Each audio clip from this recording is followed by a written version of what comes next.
Hi, guys. Welcome back to Hear Our Voices, where we listen to stories, give resources, and change the narrative of homelessness. This is your host, Kay Did, and we're back one more time with part two of Stephanie's story.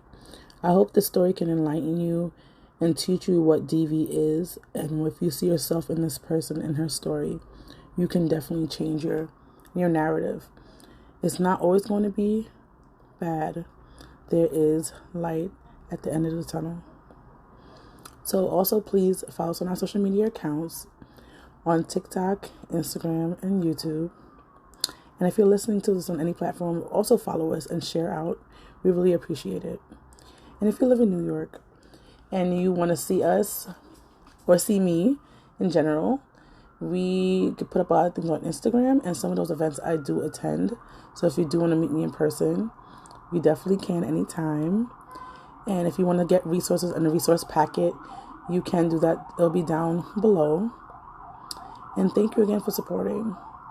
Subscribe, share, and tell a friend to tell a friend. Thank you and goodbye. Oh, wow. And she said he beats me because he loves me. That is not true, guys. Nobody beats you because they love you. They love you and they treat you right. They speak to you right. And you still have women who believe they're the cause of other people's bad behavior. You are not, right? Right.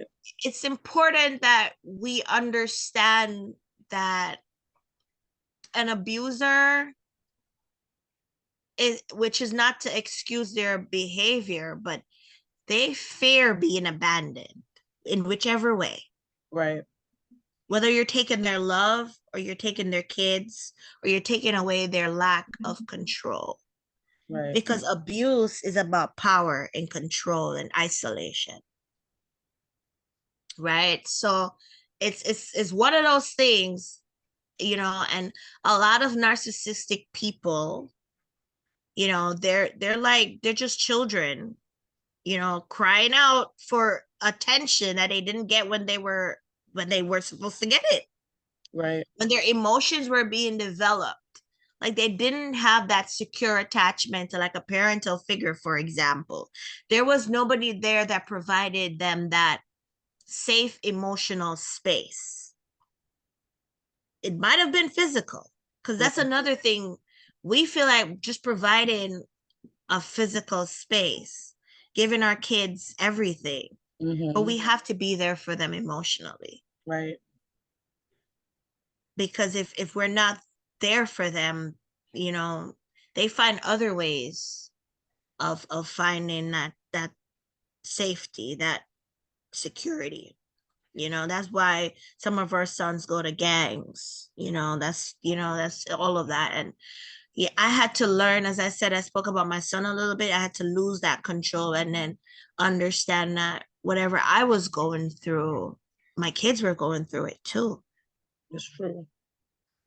And I had to be okay so that my kids could be okay. And my son will look at me today and he's like, he's like, you're good now, because I also have a 13-year-old. Right. She will be 14 in November, and we have all the angst. Oh no, I'm November. She's July. I'm sorry. Oh my gosh, I used to get that. Oh wow. I was thinking of my own birthday, but yeah, she'll be 14 in July. Okay. So she's a Leo. I'm a Sag, and I do Oh my believe gosh. in that fire Me and my side. daughter too. What, girl? Yes. My daughter's a Leo and I'm a Sag. Oh my God. See They this? extra. They So extra, extra. I don't even have to talk about that anymore. Right. Teenage ex couples with that kind of fire energy. It's like but when my son looks at me, he's like, "You're good," and I'm like, "Okay." And then she's like, "Oh, you're just ready to be a mom now. You're so calm. You're so." But I had to get to that place. Right. It was years of therapy. It was, But you were so young though. You got to think about, like you said before, you're a kid having a kid, so it's not like your brain is not even developed like properly at that point. Right. So you gotta work on yourself really. And he came in as like, okay, another hurdle.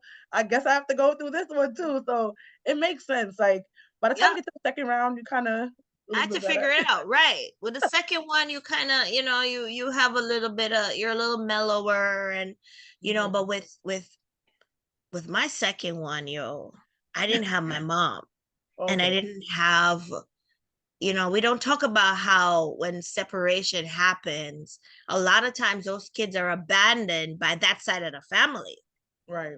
Like you don't really have anybody to help you with pickup and drop off. Sometimes you don't have an auntie calling you up and being like, oh, I'll take her to the salon and get her hair done.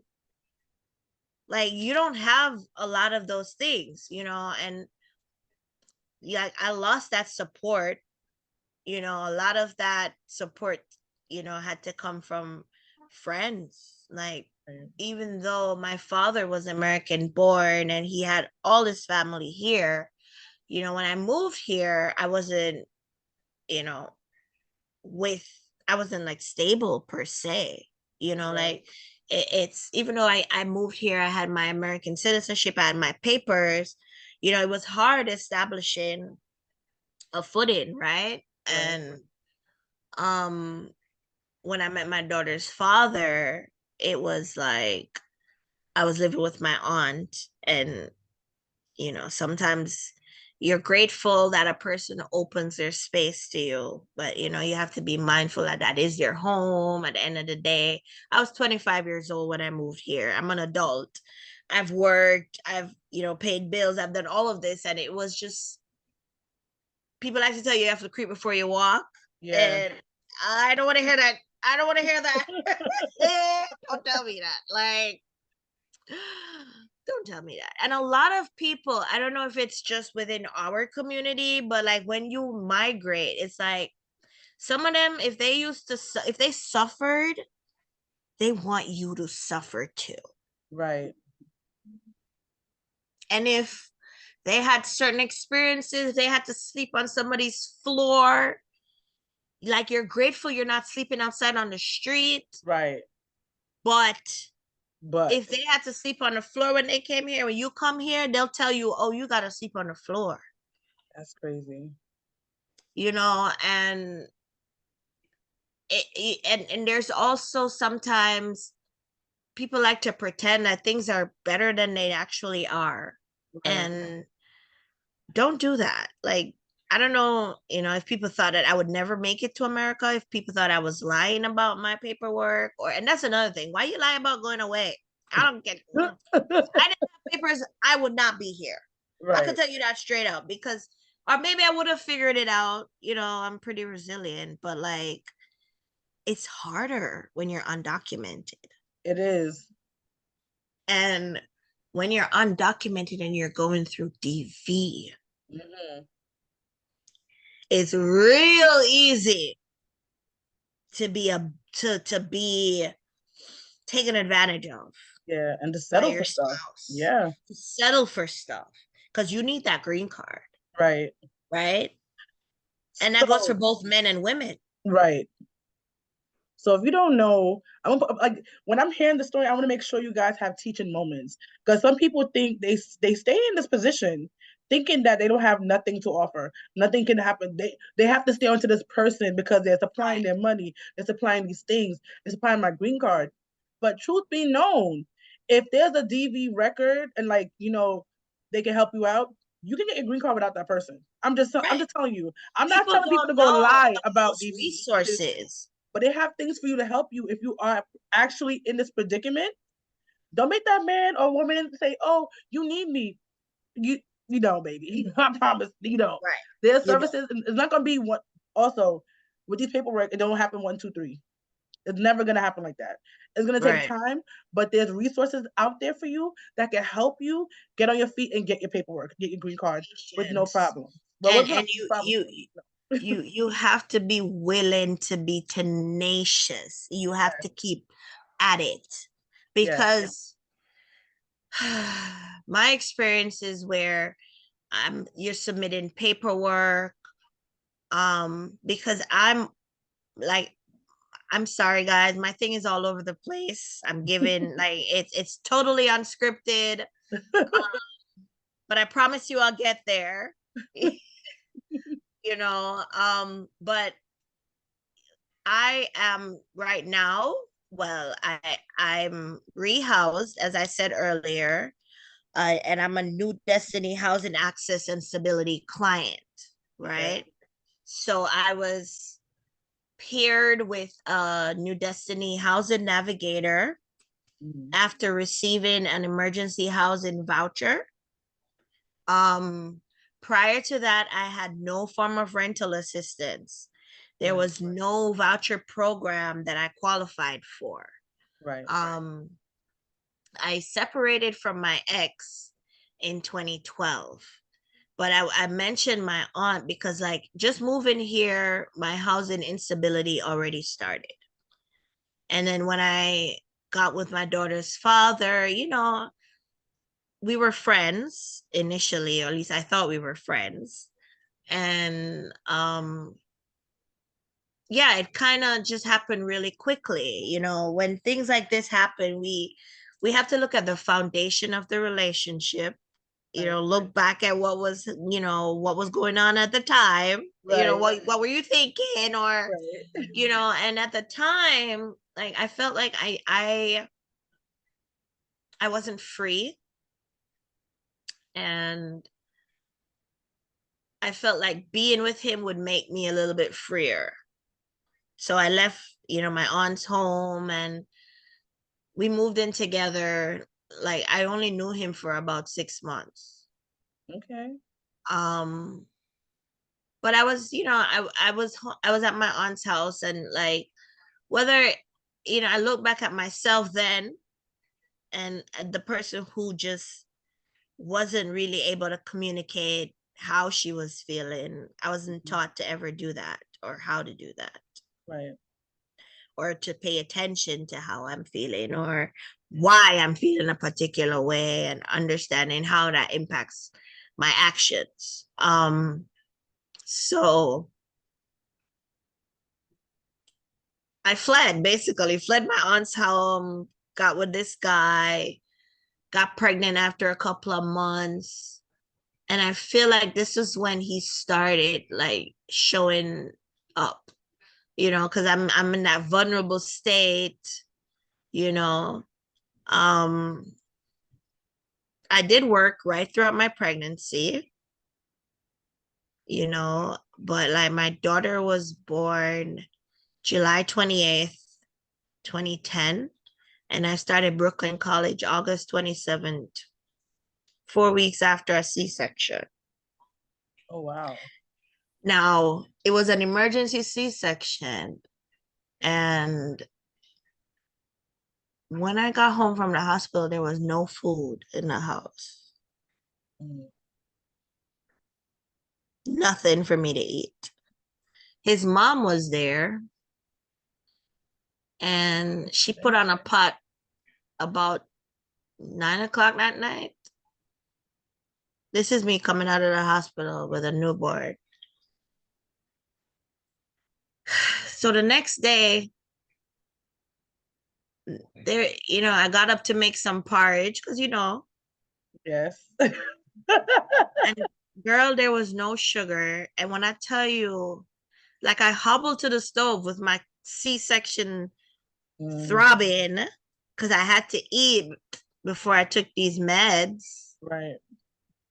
But like, the treatment started the day I was coming out of the hospital. Like, I got discharged at 11. He didn't show up till like 4 o'clock to pick me up. 4 o'clock. The nurses refused to give me medication because I'd already been discharged.